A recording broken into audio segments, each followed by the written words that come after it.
My struggles are not the cause of your struggles.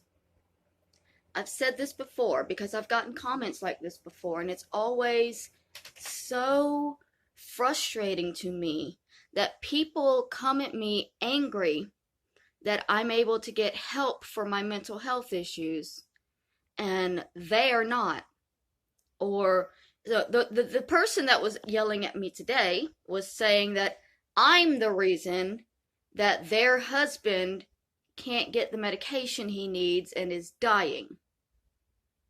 I'm the reason. Because I live in California and my medications for my mental illness are free for me. And somehow being on the system, having what I need to live a somewhat peaceful life. It's not the greatest. I'm not living in luxury. I don't have probably as much as most of you have. You know, I got an apartment, I got a bed, and I got a TV. I don't really want that much else except to not be miserable all the time and to not hurt. That's all I'm seeking in my life, is simply to not hurt anymore. I just want to feel better. Smoking weed or drinking, or I just want to feel better. It's not about wanting to be high. It's about wanting to not hurt anymore.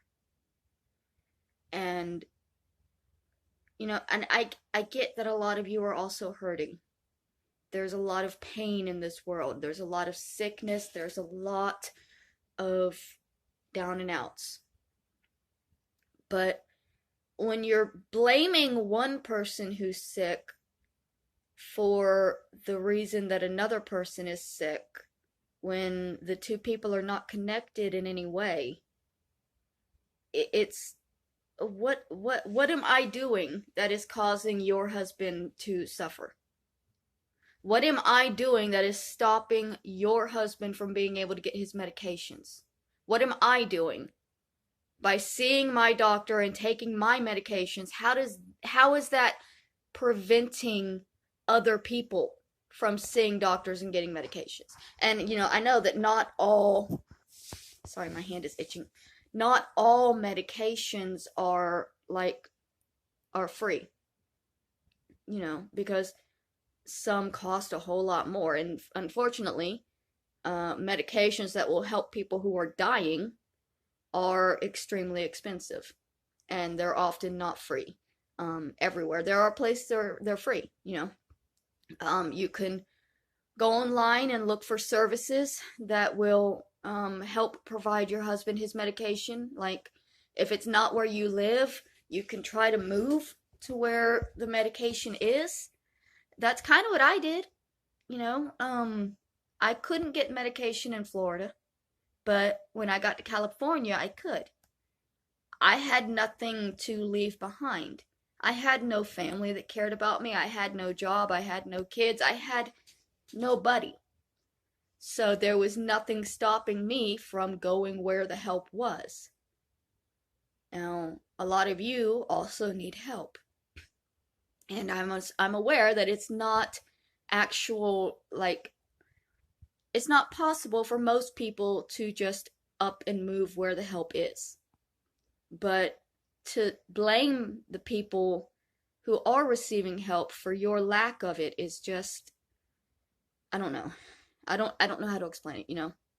It's like that post you see all the time, uh oh, why can people get heroin for free, but I have to pay for my insulin, which I need to survive? Well, why? The question should be, why do I have to pay for my insulin? You don't have to bring in another person's struggles or another person's haves or have-nots to justify whether or not you deserve a medication that will keep you alive. Does that make sense? Do y'all understand me at all? Like, is anything I'm saying getting through to any of you?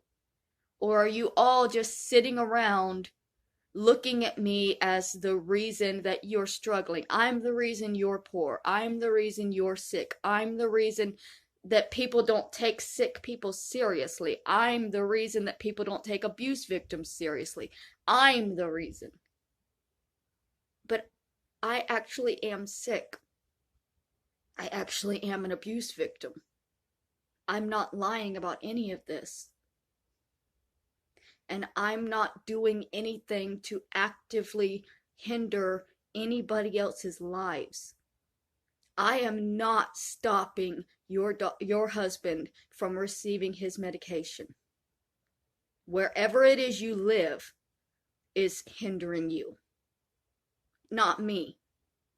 I would never personally stop anybody from receiving their medications. So and that's a lot of blame. That's a heavy load to put on the shoulders of somebody who is simply trying to exist. And I know being on the system is the problem. You all hate people that are on the system. You think if nobody was on the system, everybody could be on the system. That's not how it works. If everybody was off of the system, then the taxes would still be insane. Your medications would still be insane. It would all still be happening. It's not my fault. It is absolutely not a single mentally ill woman's fault that the world is in the state that it is.